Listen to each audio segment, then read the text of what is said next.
¿De qué modo las tecnologías se han imbricado en las sociedades? ¿A partir de qué claves podemos pensar la relación entre tecnologías y el devenir de nuestras subjetividades? ¿Cuáles son los márgenes de libertad que podemos pensar ante el desarrollo inusitado de la inteligencia artificial?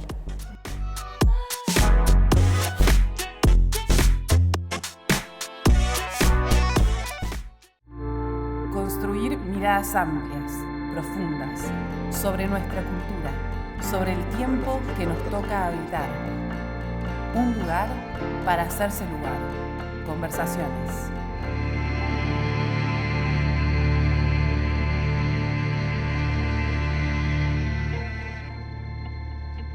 En este nuevo número de la revista nos proponemos preguntarnos, interrogarnos sobre los imaginarios de futuro, sobre cómo la relación entre tecnología y sociedad nos permite pensar algunos posibles futuros, pero también obturar otros imaginarios. Y por eso hemos invitado a Javier Blanco, doctor en computación, y Darío Sandrone, doctor en filosofía, a reflexionar, a preguntarnos, a que nos presenten los interrogantes con los que nos encontramos en estos días.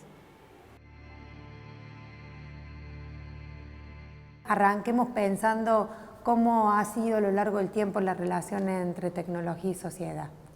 Bueno, por ahí, para arrancar así suavemente, diríamos que la tecnología precedió a la humanidad y a la sociedad. Es decir, hubo tecnología antes que humanidad tal como la conocemos, ¿no?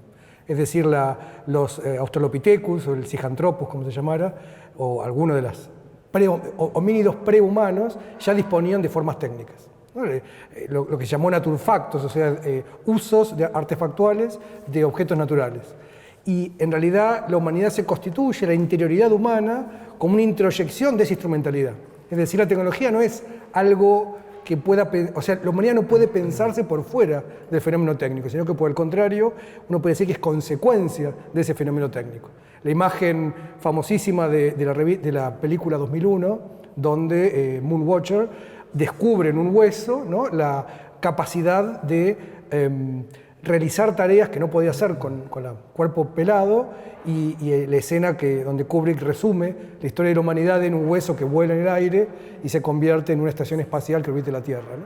Esa idea, me parece, resume en muy pocos segundos una noción interesante de pensar la humanidad como constituida técnicamente. No sé vos qué pensás. Sí, me parece que uno además puede pensar en la capacidad que tienen los objetos técnicos, digamos, en tanto objetos ajenos a nosotros, ¿no?, objetos extraños a nosotros, para modelar nuestros comportamientos, para influirlos y para, de alguna manera, modularlos, ¿no?, moldearlos. A mí me gusta mucho un concepto que utiliza un filósofo, que leemos los dos, que es Bernard Stiegler, que usa el ejemplo de la mayéutica, ¿no?, este método socrático con el que interrogaba a las personas para obtener de ellos alguna información. Y él pone el ejemplo, por ejemplo, de la lanza, ¿no? Supongamos los humanos antiguos que empezaron a usar, por ejemplo, lanzas para cazar, empezaron a modificar sus hábitos, ¿no?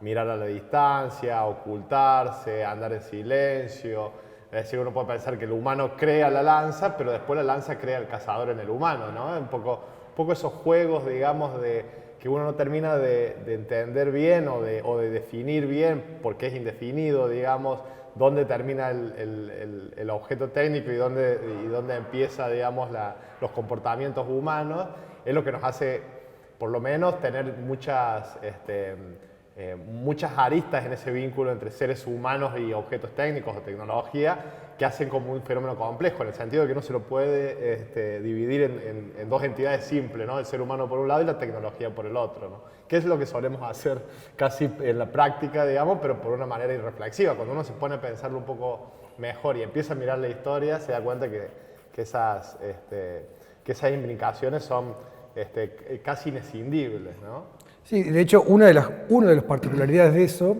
quizás la más difícil de asumir como tal, pero que hay mucho avance en eso, es la propia mente, ¿no? La idea de que la mente siempre fue una mente extendida, o sea, la mente no está dentro del cráneo.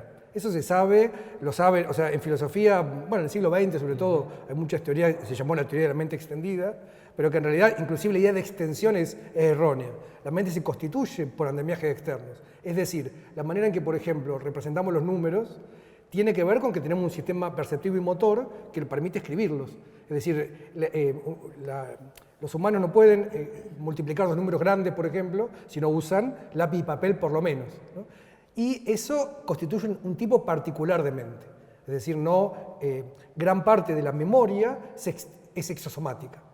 Esa exosomatización ha sido constitutiva de la manera en que evolucionó también la mente y por lo tanto hoy de que sigue evolucionando en términos también biológicos.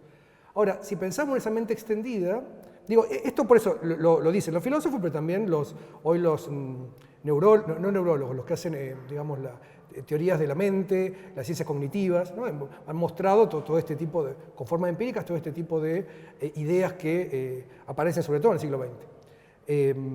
Y en ese sentido hoy, con una evolución notable de las tecnologías cognitivas, es decir, tecnologías que son capaces de producir entidades cognitivas no humanas, que se acoplan con las mentes humanas también, esa mente extendida tiene una capacidad evolutiva o de coevolucionar enorme y a la vez implica, digámoslo así, riesgos, dificultades y riesgos, porque esas evoluciones pueden tomar hoy distintas bifurcaciones, distintos caminos.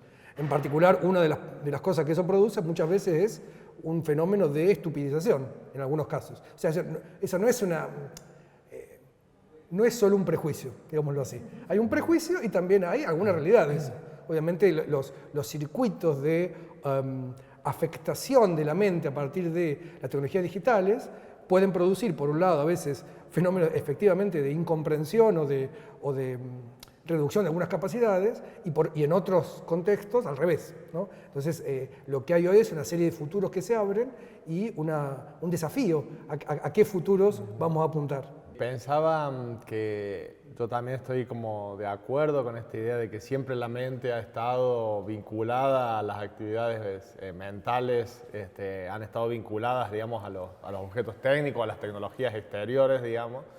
Desde el cálculo de piedras, digamos, donde de una vasija a otra se pasa cálculo significa eso, una ¿no? piedra, digamos. Uno puede pensar que ya se delegan en objetos externos, operaciones mentales, ¿no? Desde tiempos inmemoriales. Y sin embargo, en la filosofía hay una fuerte impronta, quizá desde sus orígenes, ¿no? Desde el mismo Platón, que se quejaba de que sus alumnos no aprendían, sino que anotaban sus aprendizajes en notas externas, y veía Platón en esa externalización una especie de caída del pensamiento, ¿no? Es decir, como salirse del pensamiento. Y pensar que esa tradición, digamos, ya saliendo de la disciplina en tanto filosofía, de la filosofía en tanto disciplina, sino pensando en el pensamiento, en la cultura, ha puesto ahí en muchos casos a lo largo de la historia a los objetos técnicos, a las tecnologías como lo otro de lo humano, ¿no? Y como lo otro de la mente humana, e inclusive como en una posición defensiva frente a la tecnología, ¿no? Si uno, no sé si todavía sigue siendo el panorama en las escuelas, pero si uno escucha por los pasillos, uno puede encontrar ahí a muchos docentes que no quieren que los alumnos usen el celular en el aula o que no quieren que lo traigan, que es, salvando las distancias, una posición cuasi platónica en nuestros días, es decir, que el aprendizaje, que el pensamiento, que las ideas no estén afectadas por un objeto externo que puede ser un celular o una computadora o lo que sea. Yo creo que ahí uno puede pensar que ese pensamiento, ¿no? De poner al objeto tecnológico, un filósofo que también nos gusta a nosotros, que es Simondon, diría como el extranjero, ¿no? Como una especie de lo otro de la humanidad. Es lo que por ahí puede también llevarnos a pensar cuando nos preguntamos entre los vínculos tecnología y sociedad, en que son dos cosas diferentes, ¿no? Es decir, por un lado tendríamos la esfera de la sociedad, que sería un montón de humanos juntos interactuando, y por otro lado el objeto de las cosas, que serían la tecnología, y preguntamos cómo se vinculan. Bueno, la pregunta esa son la misma cosa, digamos, están entrelazados. Y incluso hay un título genial de un artículo de Bruno Latour que se llama La tecnología y la sociedad hecha para que dure, ¿no? Es decir, pensar que lo tecnológico y lo social son casi dos caras de la misma moneda, y que sin embargo, bueno, en la historia del pensamiento ha habido siempre una especie de posición defensiva, ¿no? Que preguntarse por qué es muy difícil de respuesta, ¿no? Pero que me parece a mí que se intensifica cuando hay cambios muy importantes, tecnológicos, transiciones muy importantes, como han sido las últimas décadas de transición hacia lo digital y ahora hacia los algoritmos y la inteligencia artificial, ¿no?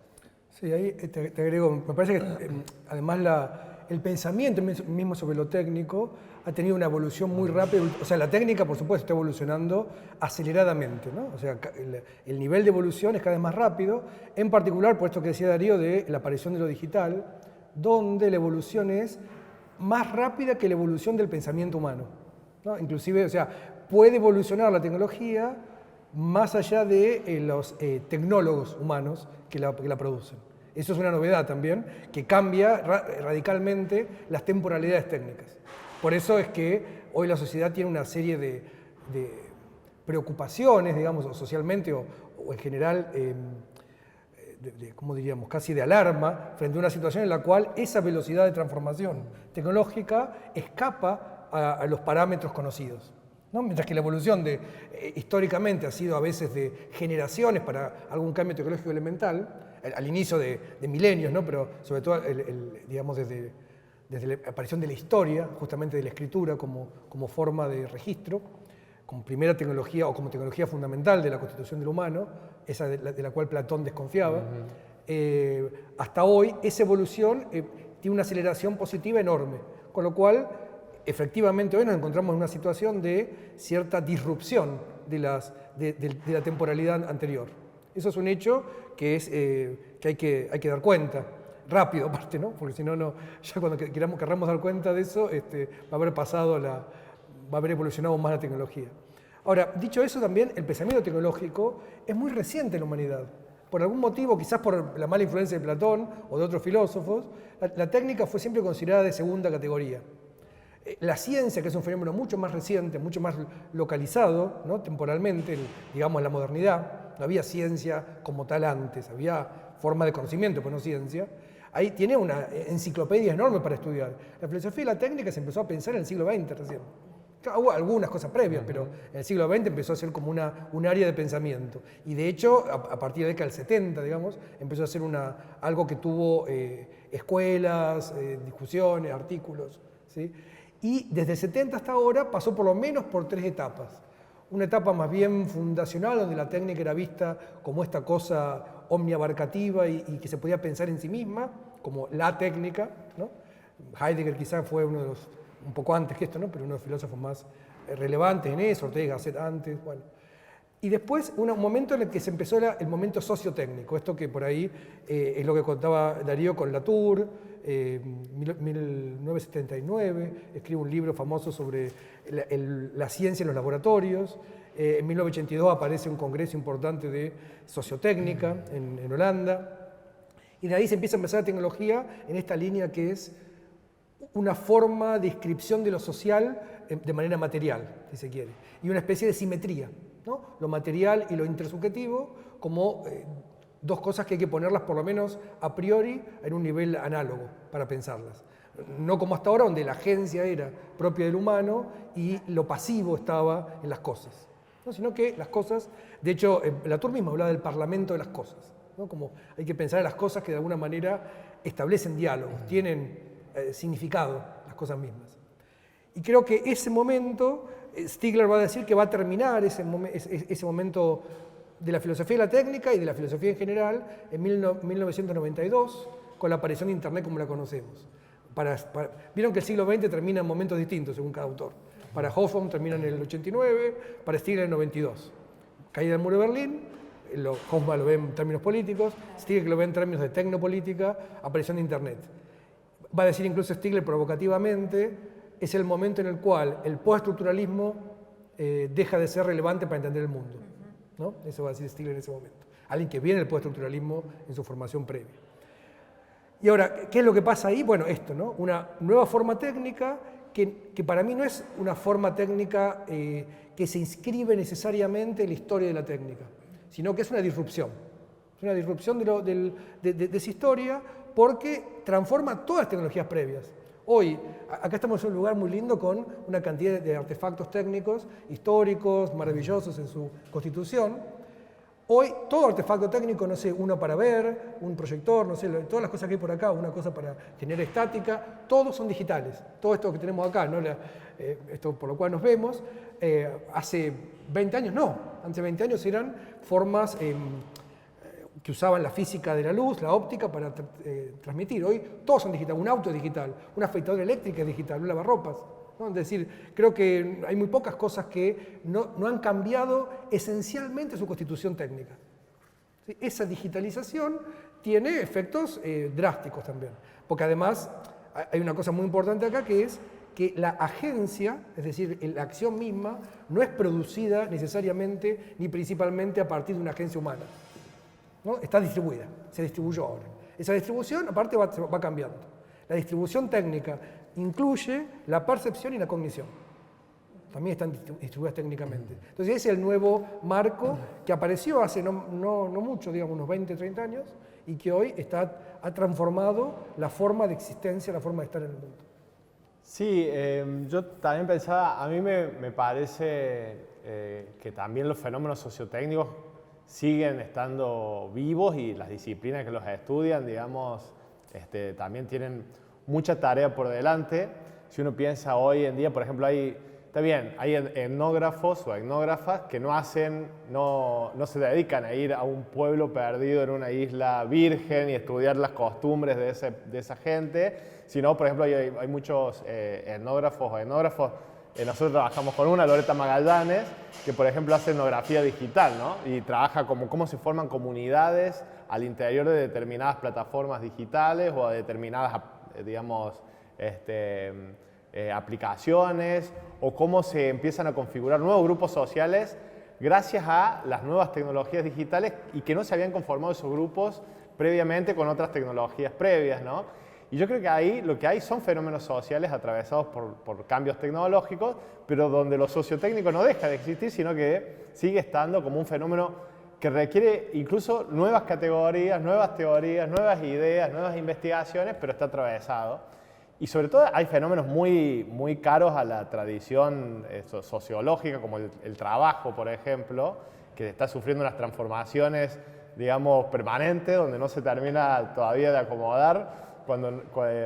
Cuando parece que aparece una nueva tecnología y que parece que empieza a estabilizarse, aparece una pandemia y explotan otras tecnologías, y cuando parece que termina eso aparece una inteligencia artificial, y el trabajo siempre empieza como a sufrir una serie de crisis permanente, ¿no?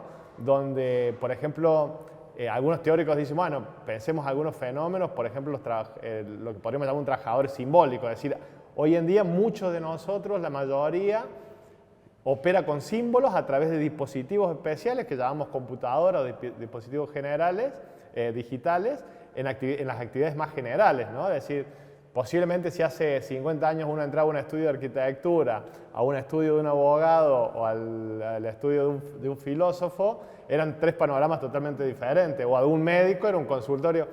Hoy en día uno puede entrar a un lugar y hay alguien en una computadora y uno no sabe si es un médico que está haciendo telemedicina, un arquitecto que está haciendo un plano, o un filósofo que está haciendo algo de lo que hacen los filósofos. El estudio de un filósofo, el estudio del filósofo. Sí, no.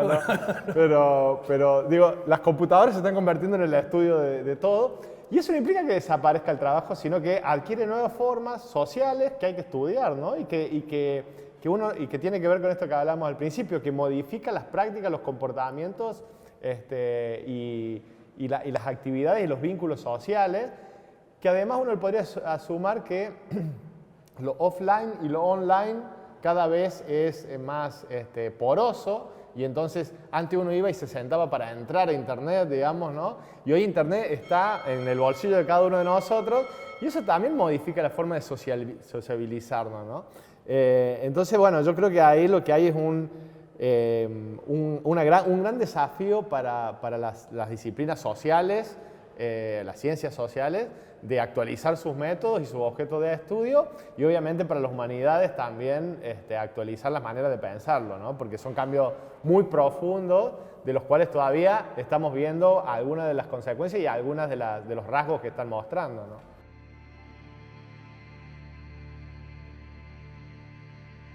Sí, bueno, y eso nos lleva como a otra serie de preguntas que teníamos ganas de hacerles. Lo que tiene que ver con, bueno, estuvimos hablando de performatividad, de agencia, bueno, estamos hablando de constitución de subjetividades, de transformaciones en el trabajo, bueno, ¿cómo se vincula esto con los nuevos modos de pertenencia, de ejercicio ciudadano, de participación política? Hay mucho por pensar ahí, no creo que esté para nada resuelto y está en plena transformación. Esto que dice Darío, comparto toda la preocupación, yo igual no creo que se estabilice, no va a haber una estabilización del trabajo, al contrario. Ahí Stigler tiene un libro muy lindo que se llama, el título muy sugerente, se llama El fin del empleo, vive el trabajo, ¿no? En francés, emploi, travail, pero creo que la traducción más o menos se entiende, es el fin del trabajo asalariado como ordenamiento social y la idea de que el trabajo hoy está relacionado con actividades que no necesariamente van a estar remuneradas de la manera usual, que tampoco tan usual, ¿no? Usual de la época del capitalismo, de la modernidad, es decir, el trabajo asalariado como ordenador social. Nunca fue ninguna maravilla el trabajo asalariado, pero de alguna manera hoy, frente a un riesgo concreto e inmediato de transformación importante del trabajo y de pérdida de empleos, que está ocurriendo cotidianamente, en parte por un reemplazo, en parte por una transformación de qué cosas son valiosas hacer, ¿no? ¿Qué es valioso hacer hoy en términos de producción de valor social? Todo eso realmente es interpela la propia estructura social y hace falta no resolverlo, hace falta acompañar esos procesos resolviendo sí la situación precaria que va a ir en aumento, la precariedad laboral basada en el trabajo asalariado, con lo cual hay que buscar alternativas a eso, cada vez más. Eso es un desafío para todas las ciencias sociales y para la política concreta, para la realpolitik inmediata y preocupante. Y a la vez abre también a una cantidad de posibilidades. Discutíamos en un curso que dimos juntos sobre, por ejemplo, alguien decía lo ominoso o lo siniestro de, en España, las casillas de peaje vacías, porque se automatizó el cobro de peaje. Entonces ahí creo que eso resume bien algunas de las preocupaciones actuales. Es decir, la pérdida de empleos, pero el empleo de trabajar en un peaje, es decir, estar 8 o 10 horas sentado en una cabina haciendo una tarea completamente mecánica e insatisfactoria de cobrar y pagar, cobrar y mirar que no pase una barrera, es decir, una tarea que claramente no es la dignidad humana expresada, ¿no? Pero claro, si esa persona que no está trabajando ahí está en su casa sin cobrar nada, o sea, los problemas son obvios, ¿no? Pero a la vez hay que repensar todo, me parece. Constituir un nuevo pacto social, un nuevo vínculo laboral también. Y dicho eso, me parece que en ese sentido la tecnología digital abre a una gran novedad para entender el mundo mismo. A mí me parece esto, ¿no? Por supuesto que un auto, ¿no? Sigue siendo un objeto constituido a partir de unas tecnologías que no son digitales, digámoslo así. Pero eso es un poco ilusorio también. Es decir, se reconstituye donde lo digital es parte del mundo material. Yo creo que es un error pensar que lo digital es una especie de réplica virtual del mundo, ¿no? Vuelve una especie de dualismo histórico, de que está el mundo de lo mental, ahora de lo virtual, de lo digital, y el mundo de lo físico. Hoy lo que existe cada vez más y de manera ubicua es objetos ciberfísicos. Es un nombre que existe, por eso uso ese nombre. Es decir, objetos que se constituyen a partir de una materialidad donde lo digital es una parte importante y fundamental de su funcionamiento. No pueden funcionar sin lo digital. O sea, lo digital es un nuevo mecanismo mucho más versátil, mucho más ágil, mucho más práctico, que subsume al otro, no lo elimina. Lo subsume en una reconfiguración. O sea, una cámara actual no funciona sin lo digital. De ninguna manera, no hace nada. Las cámaras anteriores funcionaban solo con lo óptico. Entonces hacía falta una serie de ideas sofisticadas, de trucos para que eso óptico permitiera grabarse en una determinada superficie química. Hoy eso simplemente se transforma a material digitalizado y adquiere una serie de posibilidades de manipulación infinitas, digámoslo así. Esa novedad hace que el mundo sea mucho más versátil y en ese sentido muchos tienden a pensarlo como dual, ¿no? Está lo digital, está lo material. Lo digital es una forma del material y como tal habilita operaciones sobre el mundo material que eran impensadas hace pocos años. Bueno, dijiste muchas cosas, Javier. Aprovechamos. Yo quisiera arrancar por esto de, efectivamente, me parece a mí que justamente como las sociedades son complejas y diversas, una de las cosas interesantes para pensar es cómo impactan diferentes grupos sociales, con diferentes tradiciones, con diferentes prácticas, en diferentes situaciones, estas nuevas tecnologías, ¿no? Efectivamente, uno puede pensar ahí que una de las tareas justamente de los enfoques sociotécnicos es pensar que todavía existen pueblos en los cuales los digitales o lo digital ingresa con mucho menos, digamos, de una manera mucho menos impactante que, por ejemplo, en las grandes metrópolis, en las grandes ciudades, donde prácticamente el funcionamiento de la ciudad se basa en base a eso, ¿no? Lo cual me hace a mí pensar que justamente hay todavía una suerte de diversidad de ámbitos, entre los cuales también está la materia misma, ¿no? Es decir, la cámara, el motor del auto, es decir, son entidades materiales que empiezan a interactuar con otro tipo de tecnología que son las digitales y empiezan a aparecer fenómenos muy interesantes para estudiar, ¿no? Pero no como un reemplazo, una digitalización del mundo, que a la vez es una duplicación del mundo, sino como una especie de... Se empiezan a desplegar interfaces, ¿no? Entre lo digital y la materia, entre lo digital y lo social, entre lo social, lo digital y lo material, que a mí me parece que aparecen los fenómenos más complejos y para estudiar, pero no, digo, porque muchas veces parece como una idea casi de mediática, ¿no? De los titulares, de decir, de instalar como el reemplazo de los robots a los humanos, de lo digital a lo mecánico, cuando en realidad a mí mi sensación es que lo que está pasando es que hay un entrelazado, ¿no? Un entretejido que se empieza a hacer entre diferentes tecnologías, donde es cierto que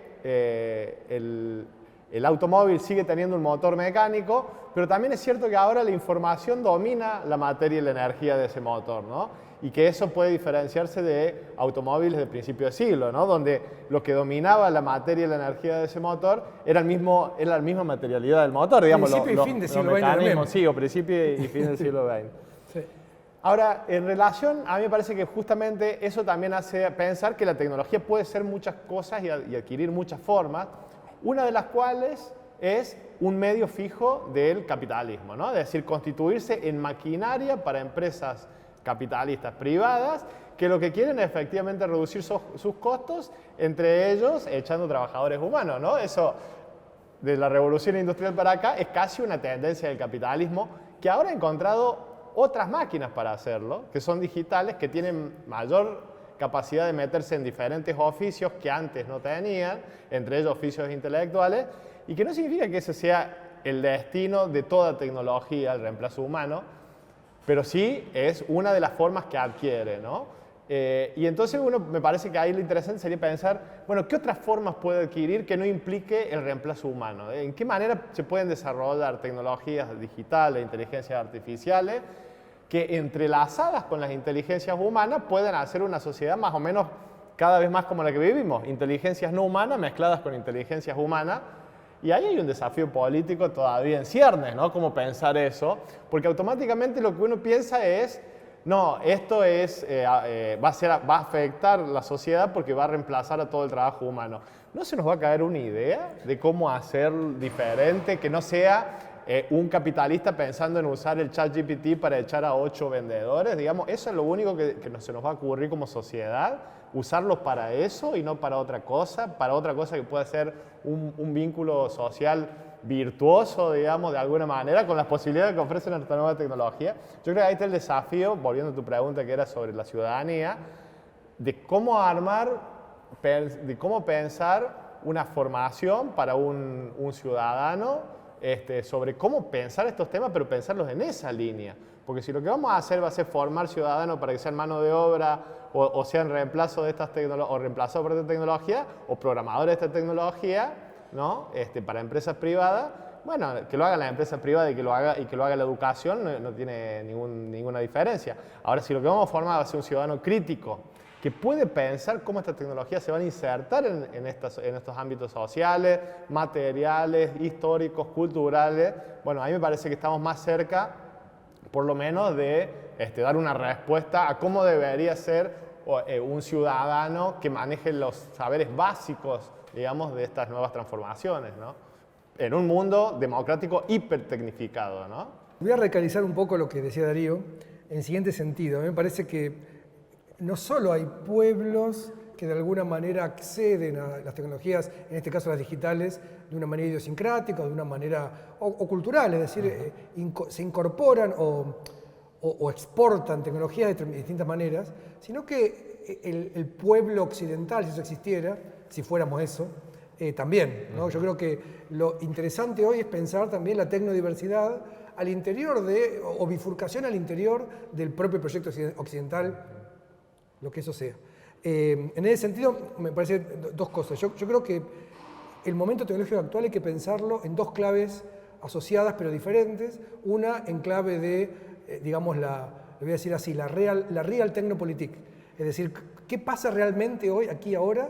Y en ese sentido uno podría permitirse ser un poco pesimista. Y en clave de posibilidad. Lo que no se llega a dimensionar muchas veces es que las tecnologías digitales son mucho más amplias y tienen mucha más posibilidad de lo que parece. Los algoritmos son infinitos en su posibilidad y en su realidad y en sus capacidades de comportamientos infinitos diferentes.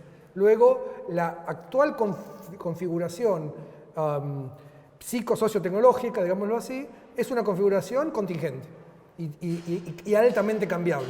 Más aún, esos cambios están al alcance de una posible ciudadanía o de una posible tecnociudadanía. De hecho, los movimientos de software libre son un ejemplo patente de cómo se hace eso, ¿no? De cómo se hace en lo concreto. Por supuesto que eso requiere también una evolución institucional y social que está en proceso seguramente y hay que poder encontrar los hilos de los cuales tirar para que evolucione para ese lado. Es un hecho significativo que hoy todos los desarrollos de la llamada inteligencia artificial están en un 99% en manos privadas, en empresas de lucro, empresas con objetivos de lucro, en general en grandes corporaciones, pero no solamente, ¿no? Ahora, ¿eso es necesario? No, para nada. Al contrario, yo creo que hoy son tecnologías que están al alcance de cualquier espacio social o político. Luego, hace falta una conversión de los proyectos políticos para que se pongan, digamos, para que incorporen en su propia concepción horizontes técnicos. Indispensable aparte de eso. Y creo que para mí el único camino político hoy promisorio, ¿no? Y las dificultades son obvias, son por lo menos de dos estilos. Uno es el contexto actual de monopolio y de acumulación ¿cómo diríamos?, de un gran desequilibrio en el acceso y en los dispositivos asociados a los sistemas tecnológicos. Y por otro, algo que es más preocupante aún es la cultura política, sobre todo en las izquierdas, en los espacios de transformación, que podrían tener capacidad de transformación, en los espacios populares, una mirada extremadamente conservadora, ¿no? Y las izquierdas son conservadoras. Muchos de los movimientos de izquierda se vuelven conservadores, antitecnológicos, con una especie de ilusión de una vuelta a la buena vida previa, como si hubiera sido buena, ¿no? Nunca fue buena. Y eso es muy riesgoso para la humanidad hoy. Porque las derechas no tienen problema, no es que tengan una mirada de futuro.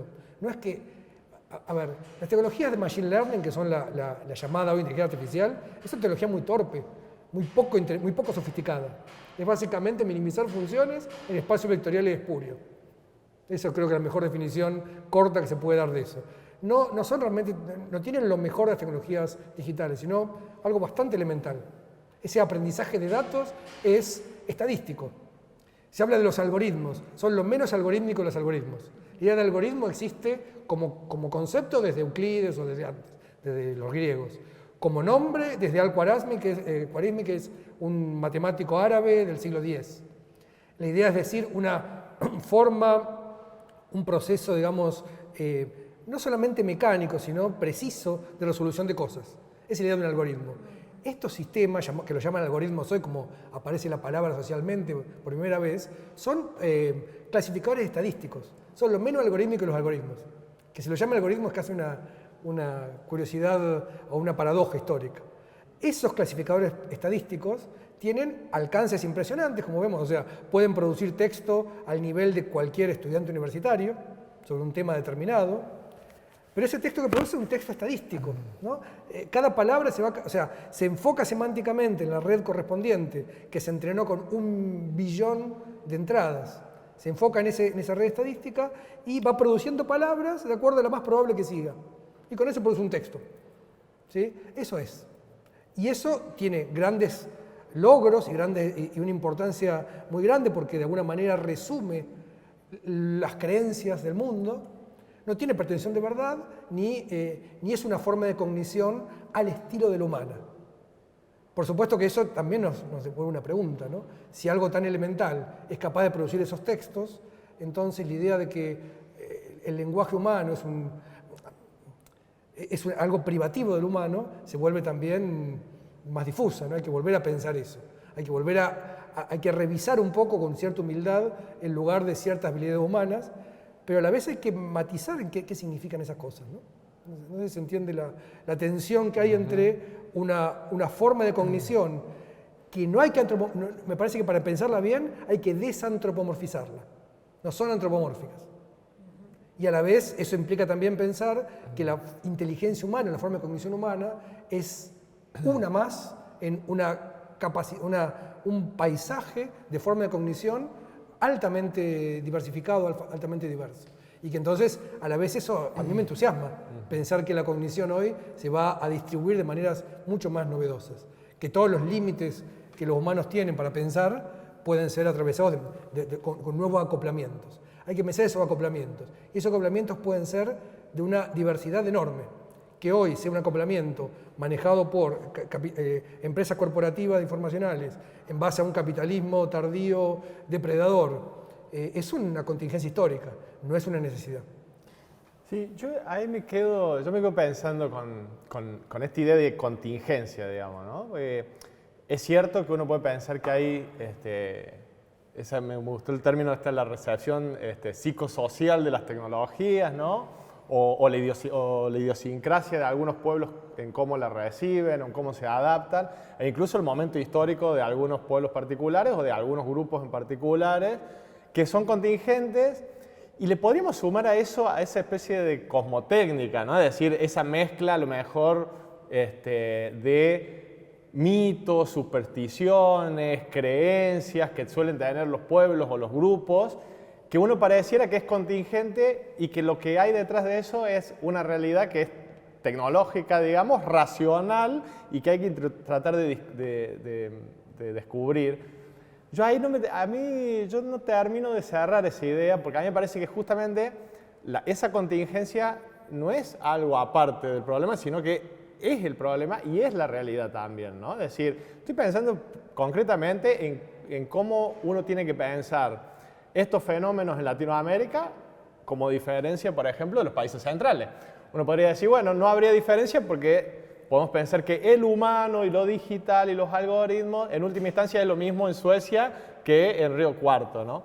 En un sentido sí y en otro sentido no lo es, ¿no? Y yo creo que ahí es un problema a resolver, ¿no? Y a pensar justamente qué peso tiene esas recepciones idiosincráticas en las decisiones que se toman políticas, ¿no? Y en cómo planificar los futuros, ¿no? Es decir, un futuro donde y que suele ser, si bien las izquierdas son conservadoras con respecto a la tecnología, las derechas suelen tener una idea muy homogénea del futuro tecnológico, ¿no? Es decir, donde todas estas diversidades pueden ser rápidamente borradas en relación a un vínculo con la tecnología utilitarista, instrumental y sobre todo de beneficio económico o de confort, ¿no? Esta idea de usar la tecnología para vivir bien, ¿no? Y sonriente, cuando me parece a mí que es una mirada absolutamente, o una mirada neoliberal del vínculo sociedad-tecnología, que sería lo que estaría de la otra vereda de las izquierdas conservadoras, ¿no? Y que en el medio hay muchos matices y uno debería tratar de buscar los más interesantes ahí. Pero me parece a mí ahí que, como yo lo tengo que pensar, me parece que el enemigo más peligroso es esa idea de la tecnología, ¿no? Homogeneizadora, con un vínculo instrumental con el mundo, solucionista, digamos, donde absolutamente cualquier problema social, psicológico, puede ser resuelto con alguna tecnología y que hay que desarrollarla y que por eso hay que investigar y que no hay que pararse mucho a pensar, ¿no? Sino que hay que actuar y esa idea de la sociedad de acción, la sociedad que innova, la idea de desarrollo finalmente, o su prima hermana del siglo XIX es la idea de progreso, ¿no? Y yo creo que ahí me parece que la cuestión si sacamos lo idiosincrático, a mí me parece que la cuestión se empobrece, ¿no? Y no se enriquece. A mí me parece que justamente ahí hay una mezcla que es lo que hace que el fenómeno sea complejo y difícil de discernir.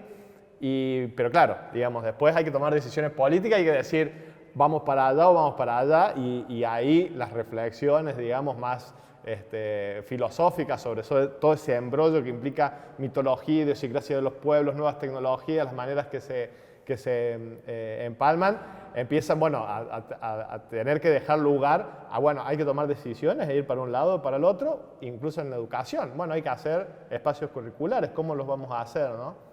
Pero yo creo que no hay que perder de vista que ahí, me parece a mí, hay una cuestión que tiene que ver con la no hiperracionalización del mundo, ¿no? Es decir, porque si lo único que importa es lo humano, que somos inteligentes, obviamente que las máquinas inteligentes van a ser mejor que nosotros. Pero me parece que el humano también es una entidad mítica, ¿no? Es una entidad que tiene mitos, que tiene creencias falsas, que genera ficciones sobre la realidad, pero que no son perjudiciales para el ser humano, sino que son el ser humano mismo, como yo lo veo, ¿no?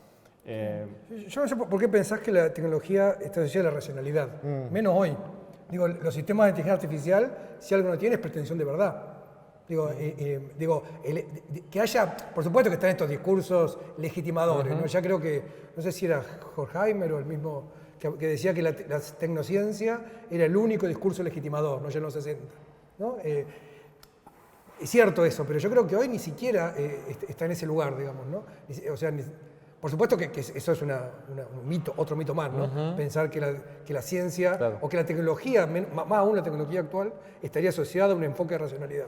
Creo por el contrario, que es la generación de nuevos mitos, ¿no? Hoy y me parece esto, quizás no del todo todavía, tampoco es necesariamente que vos tenés pueblos con su cultura que incorporan tecnología. Yo creo que hoy se constituyen nuevos ensamblajes, a veces ni siquiera de pueblos, sino más idiolécticos, más cortos, digamos, más chicos, donde o por eso vos dijiste algo así, que esa es la diferencia. La apropiación psicosocial de la tecnología. Yo creo que no, yo creo que lo que hay hoy es el vínculo organológico. Lo psíquico, lo social y lo tecnológico se constituyen mutuamente. En ese sentido hay tecnologías digitales. No hay esta idea para mí es un mito, sí, el pensar que hay una tecnología global que es igual en todos lados.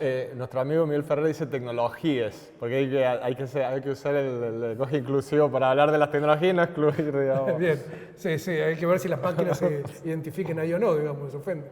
Pero digo, en ese sentido me parece que lo que hay son cada vez más mediaciones que constituyen en sí mismos sus propios mitos y sus propias subjetividades. O sea, no determinísticamente, ¿no? Sino justamente en un ciclo de realimentación en esas tres dimensiones a la vez. Y por eso la contingencia para mí significa que ese vínculo ternario, digámoslo así, psíquico, colectivo, tecnológico, no es para nada necesario y puede hacerse de muchas maneras diferentes. En ese sentido es que es para mí auspicioso eso. Auspicioso porque admite la tecnodiversidad como desde el inicio.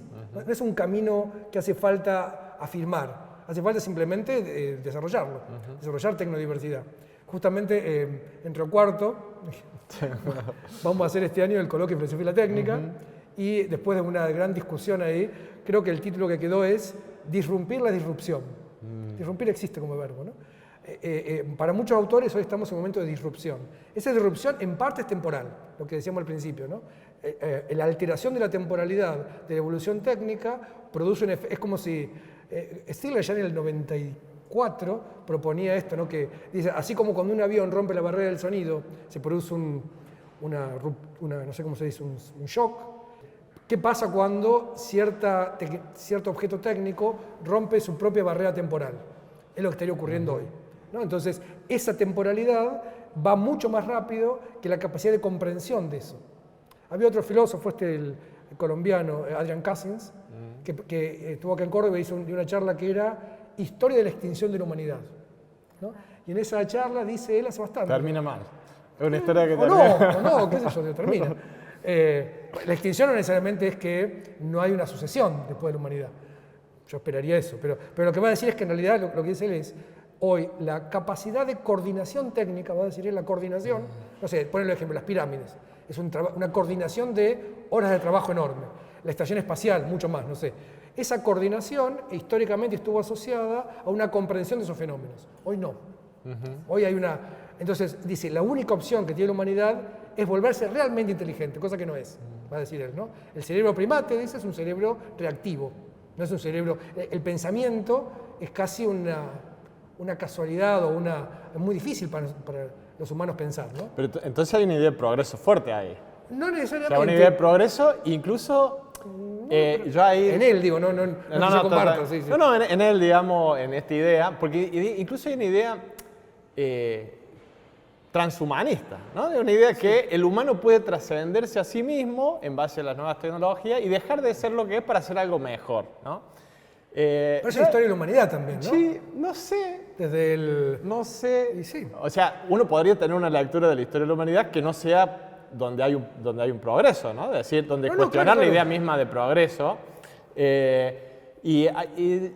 creo que es algo que no me termina todavía de convencer esta idea del mejoramiento humano en base tecnológico, ¿no? Me parece que esa idea es fuerte. Me parece que esa idea implica una idea de ir de lo peor a lo mejor y de que se va en un sentido, digamos, ascendente hacia algo que no sabemos qué es lo que es, pero que tendríamos que tener en claro, porque si uno dice que el humano que viene es mejor que el primitivo... Eso lo dice Cousins, ¿no? En algún lado. Él dice, si los humanos no se vuelven mucho más inteligentes, se extinguen. Eso es lo que está diciendo, que otra cosa. No, pero la idea del cerebro No es un primitivo, progreso. la idea del cerebro primitivo y de la verdadera inteligencia que estaría... Bueno, sí, pero eso no es verdadera. O sea, tenemos el cerebro primate, dice él, el cerebro que los humanos tienen es un cerebro que es más reactivo, y el pensamiento discursivo, el pensamiento creativo, es una especie de obtención tardía de la humanidad. La humanidad tardíamente consigue eso, es decir, tiene una historia de milenios donde no tenía esa capacidad de un pensamiento discursivo, un pensamiento más elaborado. Lo que dice Cassis es que si no se desarrolla eso, la humanidad se va a extinguir. ¿Por qué? Porque, bueno, hay algunas ficciones de eso, ¿no? Hay un mundo tecnologizado, incomprendido por todo el mundo, con lo cual ni siquiera se puede hacer nada ahí. O sea, no es necesariamente un progreso, sino una forma de evolución que tiene caminos viables y caminos inviables. El camino inviable sería seguir como estamos, según Adrian Cousins. No es que yo comparte eso como tal, pero lo que sí me parece que efectivamente se trata de las mejores posibilidades que hay de evoluciones más interesantes también, ¿no? Digo, no es que... O sea, y también esto me parece que sería ese dualismo, ¿no? No hace falta pensar esta idea de algunos transhumanistas del mejoramiento del humano tecnológico, donde en general es un mejoramiento genético. No, el mejoramiento es el mejoramiento del acoplamiento siempre. Sí. O sea, no hay que pensar que hay algo que mejora al humano mismo. En ese sentido, Dennett tiene una mirada muy interesante que divide, dice, las tecnologías que son suplementarias de aquellas que se integran en efectivamente procesos de coevolución, ¿no? Entonces está por un lado esto, él decía, compara el gimnasio con la topadora, ¿no? Respecto del desarrollo de fuerza. Igual digo, acá con lo cognitivo es mucho más sofisticado eso, ¿no? Pero la idea es que hay tecnologías que de alguna manera integran las formas cognitivas humanas con formas cognitivas no humanas de maneras virtuosas, y otras que reemplazan o que achatan. Me parece que ahí hay también una de los criterios para ver cómo la evolución técnica tiene capacidades o genera capacidades interesantes. Sí, me quedaba pensando en que justamente la discusión sobre el futuro parece ser hoy más que nada una discusión política, mucho más que en épocas anteriores, ¿no? Por esto que venís diciendo vos, por lo incomprensible que es la aceleración y la evolución de las tecnologías. Entonces, cuando no lo podemos comprender, empecemos a imaginar cómo va a ser en el futuro, y esa imaginación o esos imaginarios se vuelven políticos, ¿no?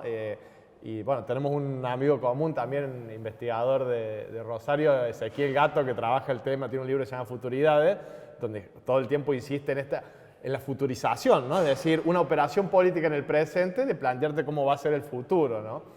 Y yo me había quedado un poco, porque me parece un tema re interesante para pensar porque me había pensado, bueno, ¿quiénes serían hoy en día los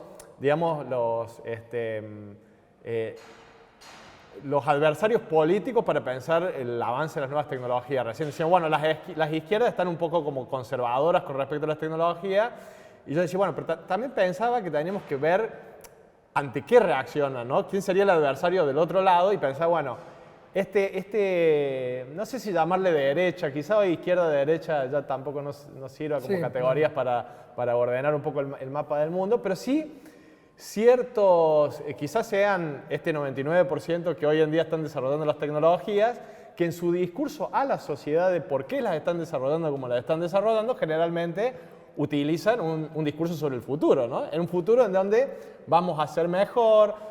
Elon Musk nos dice, vamos a poder subir en un cohete e ir a pasear por la luna. Zuckerberg nos dice, no van a tener que ir al trabajo, van a poder ir con sus avatars. Es decir, hay un discurso sobre el futuro que, si uno empieza a analizar los factores en común que tienen todos esos discursos, tienen un discurso de decir un mejoramiento del humano, una vida mucho más plácida, sin esas incomodidades de la materialidad, ¿no? Del cuerpo, tener que levantarse, tener que ir al trabajo medio dormido. Bueno, todas esas cosas van a poder como empezar a borrarse de la vida social, ¿no? En pos de algo que sería sí, no sé si racional es la palabra, pero como una sociedad que es mucho más eficaz y mucho más óptima, ¿no? Y la eficacia y la optimización como formas de la sociedad también son categorías cuasi técnicas, ¿no? Es decir, las técnicas son simplificaciones que funcionan, ¿no? Y uno las usa porque funciona, y a veces no comprende por qué funciona, pero justamente por eso no es ciencia, es técnica. Si funciona, se sigue con la misma herramienta, con el mismo proceso. Y me parece que ahí me parece a mí que ahí está el panorama de las posiciones a las que la izquierda suele reaccionar, y la tecnología o las tecnologías o las tecnologías en el medio, digamos, diversas, que me parece que ahí aparecen como los dos polos fuertes de una disputa, ¿no? En el cual deberíamos pensar, y en el cual yo trato de no caer en el abismo de ninguno de los dos lugares, pero por ahí uno se ve atrapado por alguno de esos polos. Pero me parece que si uno tiene que pensar en dónde están las discusiones interesantes, están en el medio, ¿no? Así, bueno, no sé Sí, qué... paradójicamente la tecnología hoy, en algún sentido, ocupa el lugar de la magia, en muchos sentidos, ¿no? O sea, hay cada vez más una especie de incomprensión asociada a una fe en ciertas cosas. Y por supuesto que en esa fe están los profetas, estos profetas bastante, ¿cómo decirlo? No sé, desangelados. En principio son más millonarios que los antiguos profetas, digamos. Sí, quién lo sabe. Sí. No sé si tienen más poder o no, pero tienen un determinado poder desmedido para lo que hacen también, ¿no? Y en algún sentido me parece que hace falta una inversión del lugar, digamos, una inversión del rol tecnológico en tanto magia, en tanto fe, en tanto religión. Para eso creo que por un lado, una mejor comprensión de las cosas, pero no una comprensión, o sea, por supuesto que aprender a programar es una gran idea hoy, ¿no? Vuelvo a esto, ¿no?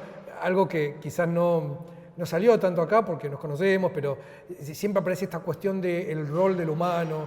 ¿No? Vieron que Sartre creo que decía que el problema de la humanidad es que no está definida, entonces cualquier acto humano define la misma humanidad, entonces nos interpela desde ese lugar. Y siempre hay un intento como de caracterizar, ¿no? El zoon politikon, vamos a decir en griego acá en este lugar, perdón, el animal político, el animal que ríe, el animal que tiene lenguaje. Después decir, no, hay otros animales que ríen, otros animales con lenguaje, otros animales con política, pero bueno, el humano es el único animal que tiene un lenguaje que habla del lenguaje. Van buscando como caracterizaciones, ¿no? como si importara tanto, y no verse simplemente como un eslabón evolutivo más de una historia milenaria o de millones de años. Yo creo que tengo una definición hoy. El humano es el único animal que programa. ¿Sí? Hay otras entidades cognitivas que programan, pero el único animal que programa es el humano, que la evolución lo llevó ahí. Y ese para mí es quizá el factor de gran transformación antropológica. Es decir, programar implica la posibilidad de codificar comportamientos presentes y futuros, ¿no? Entonces, esa capacidad de codificar, de darle forma material a posibles futuros, es algo único en la historia. Y ahí hay una apertura algo interesante. Entonces, creo que un ciudadano o ciudadana completo en el presente debería saber programar. Saber programar no significa ser un gran programador necesariamente, pero significa comprender esa magia. Descubrir los trucos, digamos, en realidad que no son trucos, están a la vista, pero parece magia cuando uno no conoce las bases esas. Entonces, esa es una primera, me parece, camino emancipador frente a este enclave político que efectivamente es opresivo en un sentido, ¿no? Es opresivo que 3 o 4 corporaciones tengan un poder hoy desmesurado y creciente.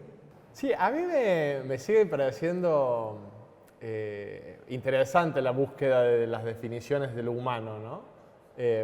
A mí no es algo que me parezca obsoleto ni algo que haya pasado, o por lo menos me resulta una actividad estimulante intelectualmente. Lúdicamente está bien, digamos. Lúdicamente, pero también muy fértil intelectualmente. Abre formas de pensarnos a nosotros mismos, pero además pensar las máquinas es pensarnos de alguna manera a nosotros también. Entonces, digo, si existe un nosotros, pero me parece que justamente, no habría que clausurar eso, o yo no, pero me quedo con la idea de que el ser humano es el único que programa. Único animal que programa, evitando definir al ser humano.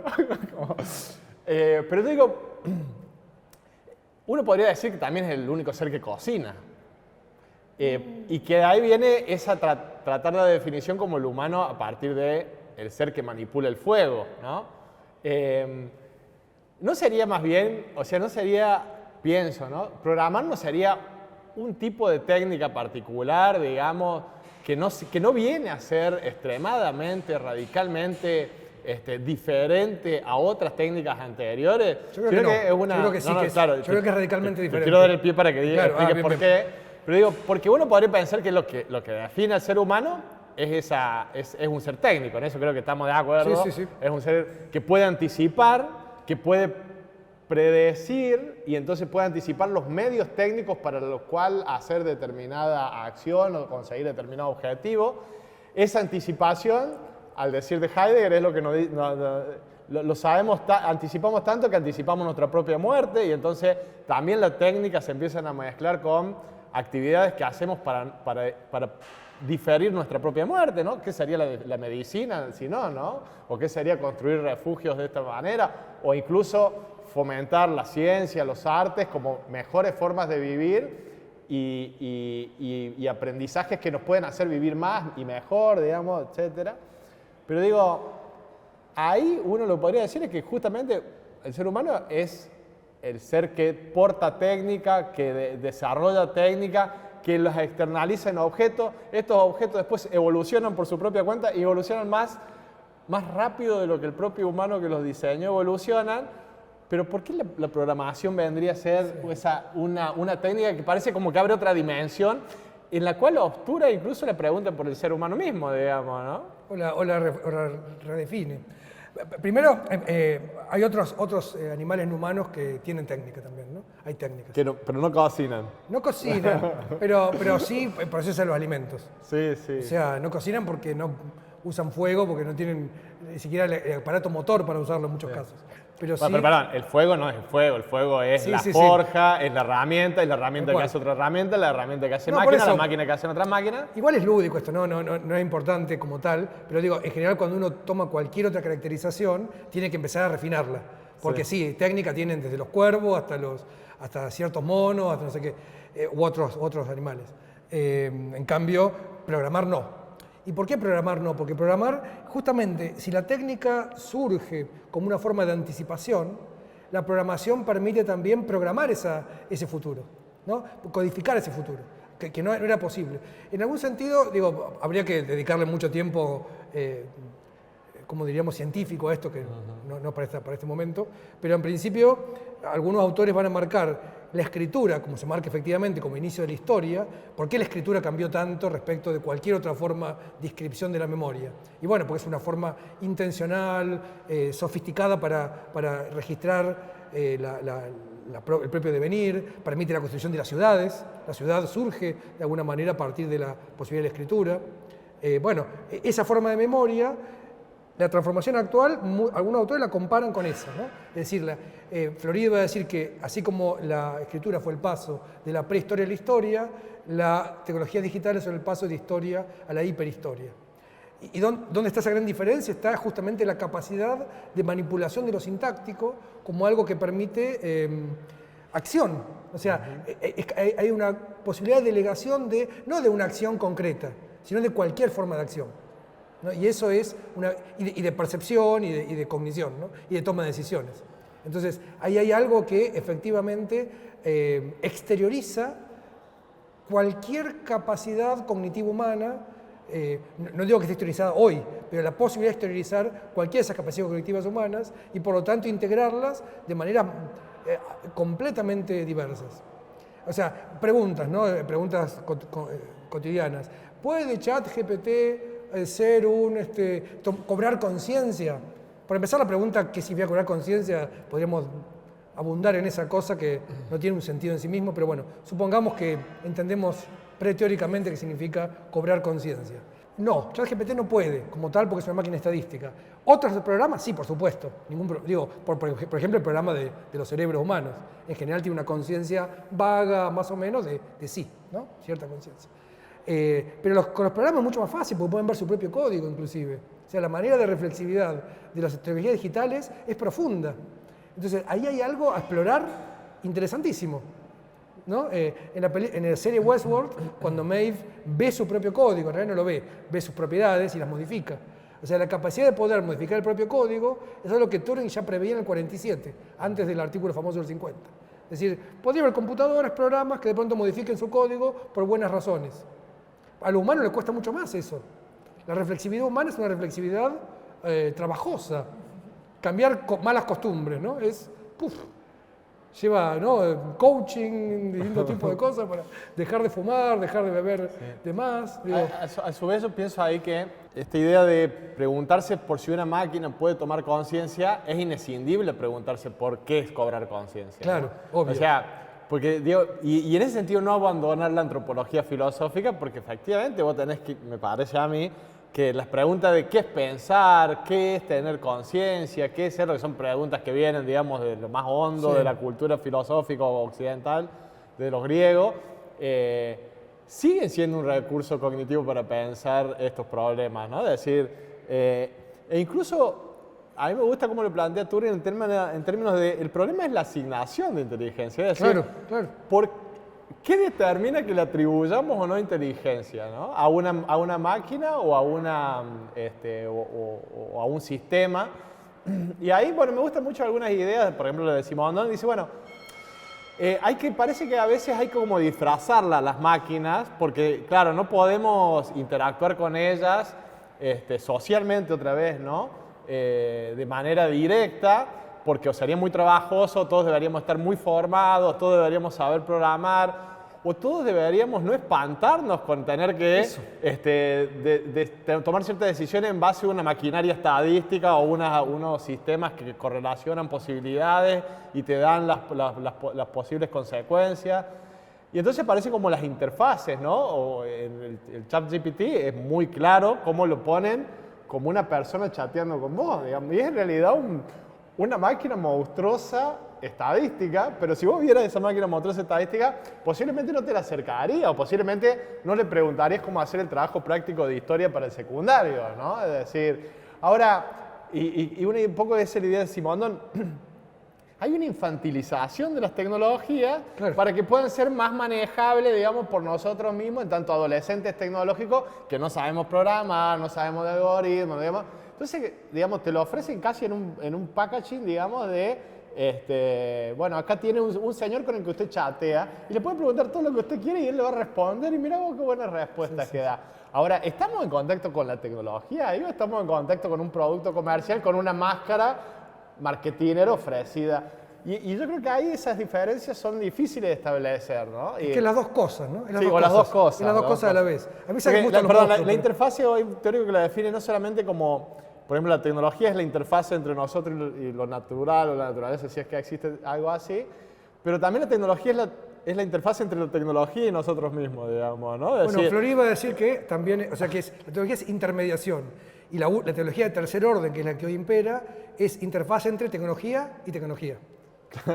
Es la intermediación entre tecnología y tecnología, ¿no? Digo, uno puedes jugar con el chat, puede usarlo incluso, pero tiene que saber lo que está haciendo, digamos. Si se cree que hay una máquina que está conversando conmigo y crees que eso es literalmente lo que está pasando, aunque en cierta forma es lo que está pasando. Es lo que está pasando, sí.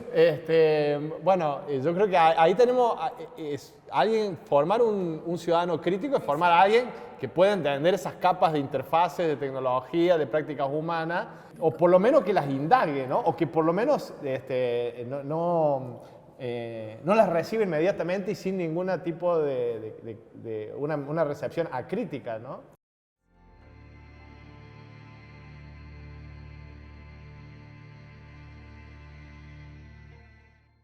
¿Qué se les ocurre en relación a las transformaciones que la escuela debería, o que la formación, o en relación a esto, a pensar en el sujeto que programa, el sujeto que, en esto que salió antes también de lo real y las posibilidades de manipulación de los códigos? Yo creo que habría que ver más anime japonesa, me parece. Creo que está bien. Digo, debe ser eso, ¿viste? Que a mí me gusta convivir con los monstruos. O sea, cuando veo estos sistemas estadísticos, me gusta asumirlos como monstruos y no como humanos. Claro. No antropomorfizar, sino, ¿cómo sería? Teratorizar, sería, no sé cómo claro. Convertirlos en monstruos. Son monstruos, efectivamente, monstruos cognitivos, que justamente abren la monstruosidad tiene que ver también con la otredad. Abren a otras formas cognitivas. Y hay que abrir en ese sentido. Me parece que la escuela, en tanto, se volvió o se constituyó como una especie de paradigma del saber ciudadano, va a tener que multiparadigmizarse, tenemos con inventos, con neologismos, ¿no? Va a tener que tener la posibilidad de que eso se abra a distintos paradigmas interpretativos y distintas formas de existencia de lo cognitivo y de las sociedades. No porque esté bueno eso, sino porque es lo que está pasando. Entonces hay que poder habitar ese mundo. Habitar un mundo en el cual, de nuevo esto, ¿no? Retomo la pregunta que Darío tomaba de Heidegger y de muchos otros, ¿no? ¿Qué es pensar? Es un artículo de Heidegger con ese título, ¿no? Heidegger, a propósito también, y pese a ser un antihumanista, todo el tiempo está como buscando deconstruir la historia humana. Entonces va a plantear que cuando pone qué es pensar, va a decir, bueno, quizás no pensemos todavía, pero pensar está identificado con una acción humana histórica, a revisar. Yo creo que hoy es una buena idea correrse de poner la inteligencia humana como paradigma de la inteligencia, o el pensamiento humano como paradigma del pensamiento. Es una forma de pensar históricamente situada, con una evolutivamente situada, ¿no? Culturalmente situada, y que hoy se abre a otras posibilidades. Yo creo que una escuela tiene que poder también ver que esas posibilidades son valiosas, ¿también? Y por supuesto son riesgosas, infinitos riesgos. Los riesgos son tantos, pero el mayor riesgo me parece que es no asumir el desafío de construir futuros más promisorios.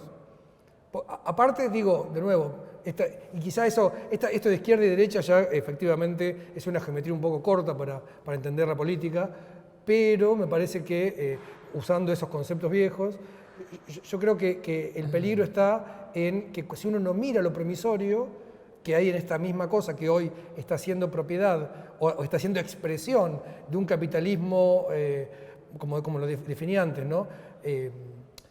En algún sentido cognitivo, en un sentido computacional, en algún sentido depredador a la vez, en un sentido específico entrópico, es decir, desordenando el mundo hoy. Si uno se queda en ese lugar, parecería que no hay salida. Porque si la salida es la recuperación de una supuesta buena política anterior, estamos fritos. Me parece que lo que hay que hacer es, por el contrario, encontrar los caminos posibles en un nuevo escenario y aparte altamente dinámico y cambiante. No es este el escenario que va a ser dentro de 5 años. Parecido. O sea, la evolución va a ser enorme. Si no conseguimos como ciudadanía empezar a ver qué de esa evolución o cuáles de esos posibles caminos valen la pena, estamos condenados a una distopía. Sí, yo lo primero que pienso es que me llamó mucho la atención que una de las primeras comunidades que salió fuerte a cuestionar o a preguntar o a discutir la cuestión de la aparición del ChatGPT haya sido la comunidad educativa, ¿no? Es decir, porque claro, es una membrana que está muy directamente, casi en la primera línea, frente a las producciones escritas de sus estudiantes que ahora pueden ser hechas por una máquina de manera indistinguible, ¿no? Entonces hay una preocupación ahí directa, digamos, del quehacer diario. Y frente a eso, lo primero que quiero decir es que me parece que hay que escuchar mucho a la gente que labura en las escuelas y que está trabajando con estos temas y ver qué están pensando y qué están haciendo, ¿no? Porque veo mucho intelectual de tapa de diario diciendo la escuela es un dispositivo antiguo que hay que dejar y después al otro día no va a las 7 de la mañana a enfrentarse con un curso de 40 pibes que vienen y vos querés que aprendan, que tengan, como dice Javi, que vean las posibilidades, que abran un poco el panorama del mundo en el que los rodea con diferentes perspectivas y va a decir, ¿cómo hago si cuando yo planteo una actividad van, se lo piden a una máquina y la traen a escrita, digamos? Entonces ahí hay una problemática que me parece que más bien hay que escuchar mucho a las personas que están ahí en la trinchera, en la primera línea. Y frente a eso decir, bueno, me parece a mí que una de las cosas, el otro día pensamos eso, porque también hay un problema que aparece en el ámbito universitario, incluso hay un problema que aparece en el ámbito científico-tecnológico, donde las revistas especializadas empiezan a tener problemas para cómo saber si los artículos que reciben de los mismos científicos no son hechos por una máquina, ¿no? Entonces, no es algo que sea propio de las escuelas. Lo que yo creo que ahí, y el otro día hablamos de eso ahí con gente de la universidad, es que quizá una de las cosas que se puede pensar y que tiene que ver con esta cuestión antropológica, si uno quiere, es insistir o tratar de mostrar la importancia que tiene para uno mismo escribir uno mismo, ¿no? En la formación personal de uno, ¿no? En la forma en que uno descubre mundos y se descubre a sí mismo cuando tiene que renegar escribiendo algo que no le sale, que tacha, que borronea. Esa actividad es indelegable. Vos la podés delegar para probar el trabajo práctico de historia en sexto año del secundario, pero si la delegás te perjudicás. Eso, digamos, a mí te perjudicás en la forma en que no podés formarte o abrir nuevas maneras de pensar el mundo, porque renegar 2 horas con un texto que no te sale hasta poder hacerlo, eso te hace mejor. Parece una ética de la virtud de los griegos, digamos, pero me parece que no está mal el uso de una máquina para que te haga un texto, pero sí hay que dejar claro, me parece, que si estamos hablando de educación y de formación, hay cosas que si se delegan no forman ni educan, digamos, ¿no? Y ahí me parece que también otra cosa que hay que pensar es, el otro día presentó Mariano Zuckerfeld en Buenos Aires un libro sobre las tecnotecas, ¿no? Que un proyecto que vienen trabajando. Yo lo quería hacer acá en Córdoba. Fuimos a hablar. Sí. Alguna vez pasó la idea de hacerlo acá en Córdoba, bueno, estará ahí todavía. Pero que piensa en otra forma también la educación en relación a lo digital, porque son proyectos de hacer edificios en barrios populares, en el conurbano bonaerense, creo que también en Rosario, donde se tenga que ver con la formación de las nuevas tecnologías, pero no venís, sentate, te voy a enseñar, sino pensar que los jóvenes ya tienen conocimiento de las nuevas tecnologías, ya suben TikTok, ya son prácticamente, producen, editan videos, es decir, hay un montón de saberes que ya están distribuidos. Y que me parece que justamente la idea es incorporarlo y ver cómo pueden desarrollar esos saberes para poder aportarle algo a su barrio, no para hacer guita, digamos, sino para poder aportar algo a partir de esos saberes a la comunidad en la que vive, y hay cosas muy interesantes ahí.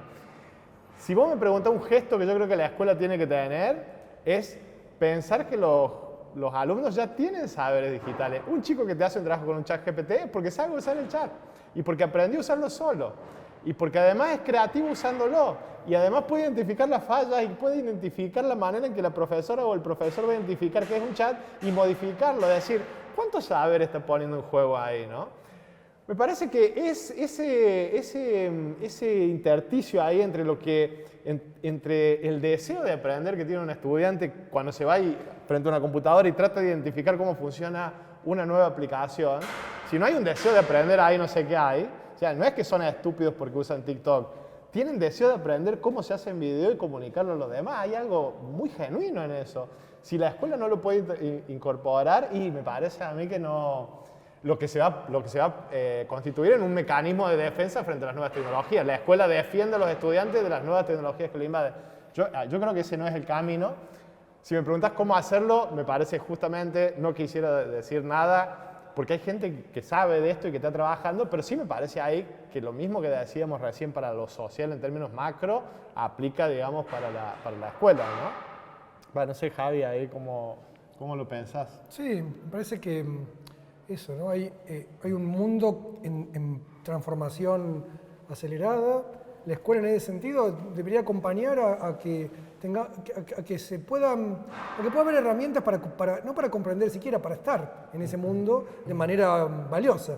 Ver que muchas cosas valiosas se dando vueltas y y ver que es heterogéneo, mucho más heterogéneo que antes.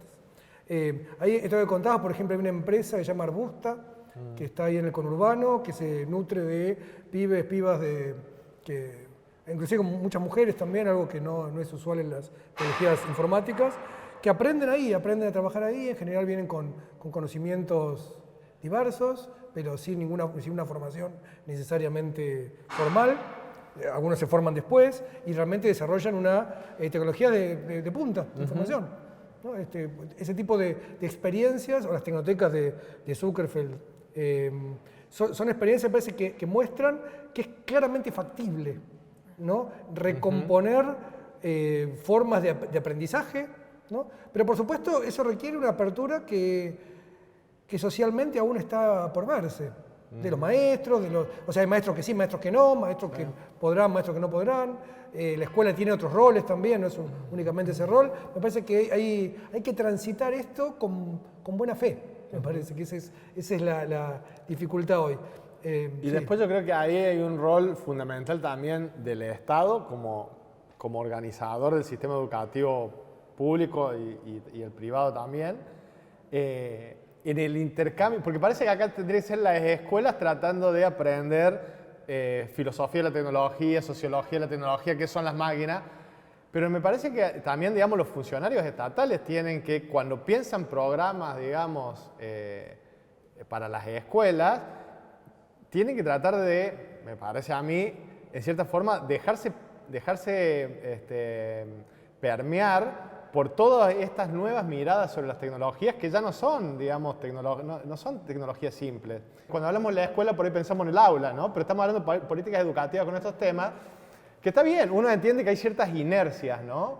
Pero me parece que ahí es como una cosa bien integral, ¿no? O sea, todavía no comprendemos en la vida cotidiana cómo funciona la nueva tecnología y generalmente todos los programas estatales suelen ser más difíciles de cambiar. Pero me parece que ahí hay una cosa que no se arregla únicamente capacitando docentes, ¿no? Sino que es una comprensión integral de la tecnología en la vida política y pública de un pueblo, de un país, ¿no? A futuro, ¿no? Porque estamos formando gente que en los próximos 30 años va a programar las computadoras que usaremos en el asilo nosotros, Javier, no sé. No creo que llegue. Pero una cosa con eso, el tema que surgió también acá, el rol del Estado en estas cosas, ¿no? Hay una especie de transformación de ese rol necesaria, que justamente se plantea y todo el tiempo hay una especie de demanda de regulaciones. Sí, está bien, hay que regular algunas cosas. Algunas están reguladas, otras no, pero la evolución técnica es irregulable, digámoslo así. Es decir, la regulación llega siempre tarde. Y hay cosas que no se pueden regular porque ni siquiera, a ver, ¿qué hacen estos programas de entrenamiento de aprendizaje automático? Ni siquiera los programadores saben lo que hacen o qué criterios tienen. Es más, hay un resultado teórico que dice que no se puede saber exactamente qué van a hacer, prever lo que van a hacer. No importa eso, el contexto, pero lo que digo es, la regulación es una dimensión, pero no es la dimensión más interesante, me parece. Yo creo que al revés, la dimensión más interesante es la de la posibilidad hoy, no de la necesidad, sino de las posibles caminos tecnológicos, de las posibles trayectorias que se pueden iniciar y que estén asociadas a proyectos socialmente valiosos, ¿no? que tienen que estar asociados también a los vínculos tecnológicos, ¿no? Esa me parece que es donde se puede enfocar sobre todo. Hoy las corporaciones multinacionales informacionales son más poderosas que los estados, en muchos sentidos. Económicos, de flujos informacionales que controlan, ¿no? de los flujos financieros que controlan. En ese sentido, los estados-nación son una reliquia de alguna manera. Tienen roles a cumplir, por supuesto, y muchos. Hay que esperar que esos roles ordenen el sistema informacional, no va a ocurrir. Entonces lo que hay que hacer es aprovechar con una mirada, construir un lenguaje hoy que pueda abrevar de los sistemas técnicos, sistemas políticos, ¿no? de las formas cognitivas, un lenguaje que no existe como tal, estamos usando lenguajes prestados y por lo tanto, por ejemplo, cobran conciencia los programas, es algo que no tiene ni siquiera una formulación correcta. Entonces hay que poder pensar con una novedad de cosas que hay y desde ese pensamiento construir caminos políticos valiosos. O sea, los caminos políticos siguen siendo valiosos. La verdad sigue siendo la verdad. O sea, se habla de la posverdad, lo que sea. No es posverdad, lo que hay es un acceso a la verdad más diferido. Hay mediaciones que son capaces de ocultar o de transformar el acceso a la verdad. No es que la verdad cambió. Digo, ¿no? Sigue habiendo una verdad y cosas verdaderas y falsas. Y sigue habiendo también relatividad de la verdad, todas esas cosas. Lo que cambió es la mediación. Y si esa mediación es tomada como verdad, si una imagen creada, o sea, la indicialidad de una imagen, hoy es menos susceptible de ser comprobada. Pero no es que cambió la verdad. Digo, apareció toda esa discusión con una imagen del Papa en una campera. Pensar que eso, que no hay más verdad por eso. No, hay una imagen que no responde a un hecho histórico ocurrido. Eso ocurre muchas veces, ¿no? No es que la ficción convive con nosotros todo el tiempo. Lo que digo es, esa mediación debe ser comprendida como tal, como mediación, ¿no? La verdad sigue siendo la verdad.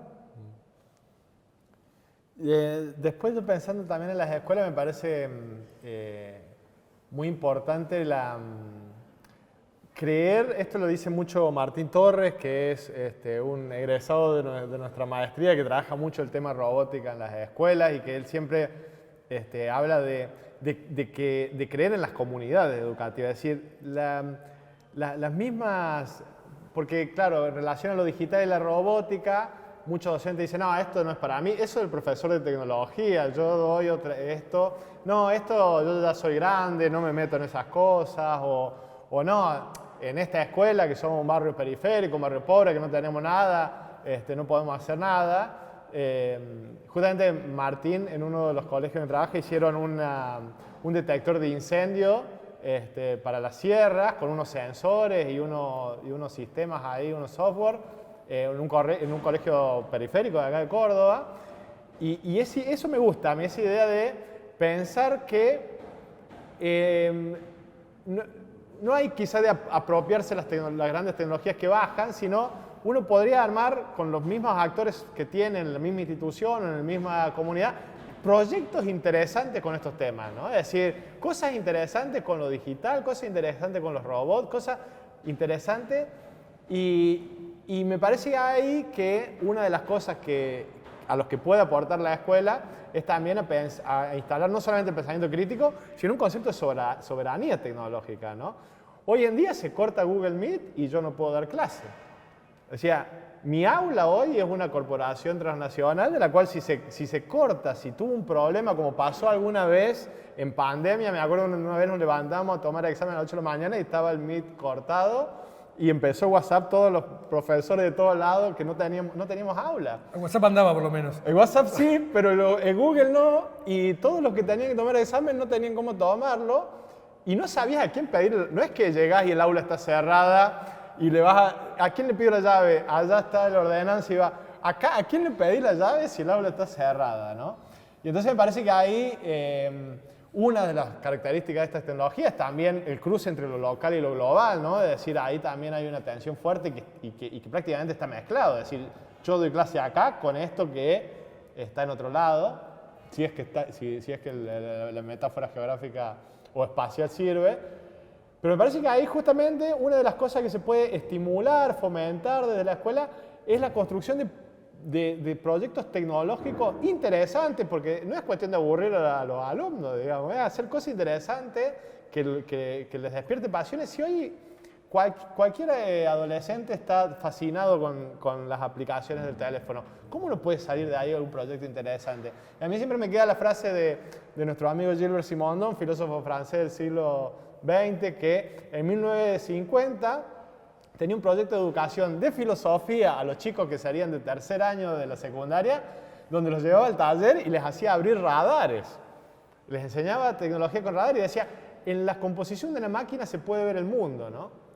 ¿Qué es lo que es, no? Si uno mira el celular hoy en día, si no puede ver un mapa del poder político y económico mundial, ¿no? ¿Y cómo no pueden armarse proyectos interesantes que incorporen todas estas tecnologías en las escuelas comunitariamente, ¿no? Y de abajo para arriba, y generar más una idea de apropiación social de esas dinámicas, ¿no? Más que de rechazo, dejémoslo afuera del aula, que no saque el celular, que no use el chat, no establecerse como un sistema de defensa, ¿no? Sino al contrario, es un insumo. Estas tecnologías permiten esa cosa local y me parece que es fundamental, que no es algo del profe de tecnología, ¿no? No, claro. O sea, proyectos en los que intervenga el profe de lengua, el profe de matemática, el profe de formación para la vida y el trabajo. ¿De qué estamos hablando si no? Estamos hablando de todos esos espacios. Y a mí me parece que eso puede ser mucho más seguro para enfrentarnos a estos cambios que la defensa o el rechazo o la resistencia incluso, ¿no? Bueno, muchísimas gracias. Quedó muchísimo ahí para quedarse pensando. Les agradezco mucho haber participado y bueno, y será hasta la próxima. No, muchas gracias por la invitación. Nos ha dado la posibilidad de tener una charla que a veces no tenemos tiempo de sentarnos a charlar así, entonces hemos un rato acá también. Y sobre todo, de mi parte, agradecerte, Vale, la invitación, bueno, a todos. Espero que sirva y que por ahí podemos sonar muy tajante con algunas definiciones, pero me parece que lo más importante de todo esto es que está abierto el tema, ¿no? Es decir, estamos frente a un escenario abierto donde todos debemos exponer nuestro punto de vista y participar, ¿no? Y no esperar más bien la voz de los expertos que nos digan qué tenemos que hacer con estas cosas. Tal cual, sí, los expertas hoy quizás no tengan respuestas a alguna cantidad de cosas, ¿no? Esa apertura me parece que es súper interesante. Te dejo un ejemplo más ahí, me estaba pensando mientras hablamos vieron que eso hace poco un grupo de expertos y no tan expertos, dijo esto de pausar los desarrollos de inteligencia artificial. Digo expertos porque estaba Joshua Bengio, Stuart Russell, y después no tan expertos como Musk o esa gente que son jetones nada más. Pero que frente a eso, un grupo de alemanes decía lo contrario, no hay que pausarlo, hay que abrirla. Hay que hacer que todos estos sistemas estén abiertos al escrutinio público general y al uso general. Yo suscribo más a esa idea. Si esto se libera, si toda la sociedad tiene acceso, por supuesto que es incierto lo que va a ocurrir, pero esa incerteza me parece que es bastante mejor que la apropiación indebida de algo que es patrimonio de la humanidad por 3 o 4 corporaciones.